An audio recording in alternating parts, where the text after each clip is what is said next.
You know, when I think of games or franchises that I wish I knew earlier in my life, there's many that comes to mind. We have The Witcher, Dishonored, Resident Evil, and many more, but one in particular is the Dragon's Dogma franchise, especially the upcoming Dragon's Dogma 2, that seem to have about every single thing that I'm looking for in an ambitious open world RPG. It's not only for the fact that the developers stated this sequel is for both fans of the franchise and new players, but it's also because it looks like a genuinely fun, realistic, and gritty experience. It's not really your typical open world RPG fantasy project, very far from that actually, and this is exactly why I fell in love with it, especially when seeing its new in-depth gameplay and details. It's literally like the Lord of the Rings games that we've always wanted. It's got that vibe that I haven't really seen in recent games, like a gothic kind of world and ambience. It's dark, it's realistic, it's got different races and classes inspired by Lord of the Rings, like elves and all kinds of monsters. It's got massive all-out wars, a companion system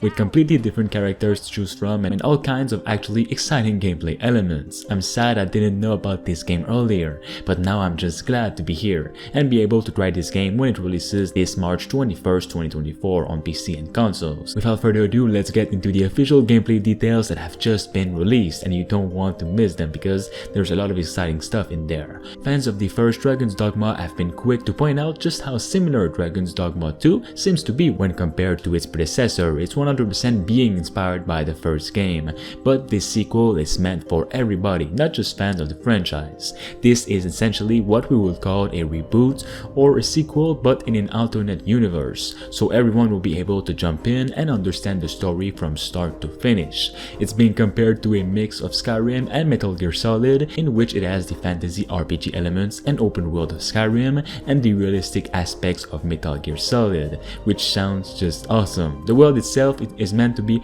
roughly 4 times bigger than that of the original game. However, this isn't just about the dimensions of the map, they said, but more about the density of experiences and content included in the world. There is said to be much more to do within the map of Dragon's Dogma 2. It is not empty and boring. Players will be able to experience a variety of actions, and the pawn system allows players to feel as if accompanied through this single player game in a unique way, because each companion will be completely different than the other and have different personalities. While their ability to lead the player toward an objective existed in the first Dragon Dogma, the developers wanted them to feel almost like a friend who knows the game and gives you hints on how to progress without spoiling it too much. The new pawns can have 4 different kinds of personalities, which change their priorities when acting, the way they speak and their voices, and other elements that haven't been announced yet, which already sounds awesome. These elements are designed to add more personality and character to each pawn, says the developers on an interview with TechRaptor.net. The article continues on and say they're also intended to provide hints about what kind of person created them, and this was the original idea for pawns in the first game, to connect players indirectly. The developers endeavored to enhance this effect in Dragon's Dogma 2 even further. While the term pawn may sound like they're expendable,